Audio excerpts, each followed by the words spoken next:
புதுச்சேரியில் புயல் பாதிப்புகளை மத்திய குழு இரண்டாம் நாளாக ஆய்வு செய்து வருகிறது. குறித்த கூடுதல் தகவல்களை செய்தியாளர் ஸ்ரீதரிடம் கேட்கலாம். ஸ்ரீதர், ஆய்வு குறித்தான விவரங்கள் என்ன? யார் யார் இந்த ஆய்வுல ஈடுபட்டிருக்கிறாங்க? என்ன விவரம்? மக்கள் ஏதேனும் கோரிக்கை முன் வச்சிருக்காங்க? புதுச்சேரி மாநிலத்தில் கடந்த 30ஆம் தேதி 48 சென்டிமீட்டர் மழை அளவுக்கு பதிவானது. இதனால் புதுச்சேரி நகரம் மட்டுமல்லாமல் புதுச்சேரி மாநிலமே நீரில் மிதந்தது.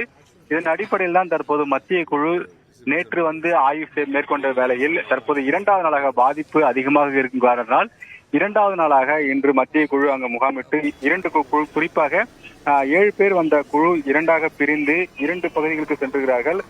குறிப்பாக பேரிடர் மேலாண்மை இணை செயலாளர் ராஜேஷ் குப்தா தலைமையில் வந்த இந்த 7 பேர் குழு தற்போது இரண்டாக பிரிந்துதான் இந்த ஆய்வை இரண்டாவது நாளாக மேற்கொண்டு வருகிறார்கள்.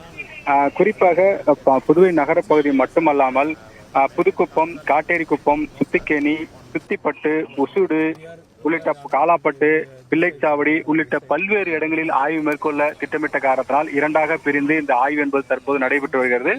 நேற்று டிஎன் பாளையம் பகுதிக்கு சென்ற போதுதான் கடுமையான எதிர்ப்பை பொதுமக்கள் தெரிவித்துள்ளார்கள். குறிப்பாக பாதிப்பு இருக்கும் சமயத்தில் யாருமே பார்க்கவில்லை. இப்போது பாதிப்பே இல்லாத தண்ணீர், குறிப்பாக தண்ணீர் வடிந்த பிறகு வந்தால் என்ன தெரியும் என்று நேற்று கடுமையான ஒரு எதிர்ப்பை பதிவு செய்த மக்கள் இன்று அதுபோல் எந்த விதத்திலும் நடக்கக்கூடாது என்பதற்காக புதுச்சேரி மாநில அரசு பல இடங்களில் காவல்துறையுடன் இந்த மத்திய குழு தற்போது சென்று ஆய்வு மேற்கொண்டு வருகிறார்கள். இந்த ஆய்வின் போது அந்த பகுதி மக்கள் கொடுக்கும் மனுக்களையும் பெருகும் திட்டம் இருக்கிறது. குறிப்பாக நேற்றே கூட மத்திய குழுவிடம் பொதுமக்கள் கொடுத்த மனுக்கள் பெறப்பட்டிருக்கிறது. ஏனென்றால் நேற்று கடலூர், விழுப்புரம் உள்ளிட்ட பகுதியில் மக்களை சந்தித்த மத்திய குழு அந்த பகுதி பாதிப்பு குறித்தும் நேரடியாக கேட்டறிந்தார்கள். அவரிடம் மனுக்களையும் பெற்றார்கள். விழுப்புரம், கடலூரை முடித்த மத்திய குழு தான் தற்போது புதுச்சேரி மாநிலத்தில் 2 குழுக்களாக பிரிந்து ஆய்வு செய்து வருகிறார்கள்.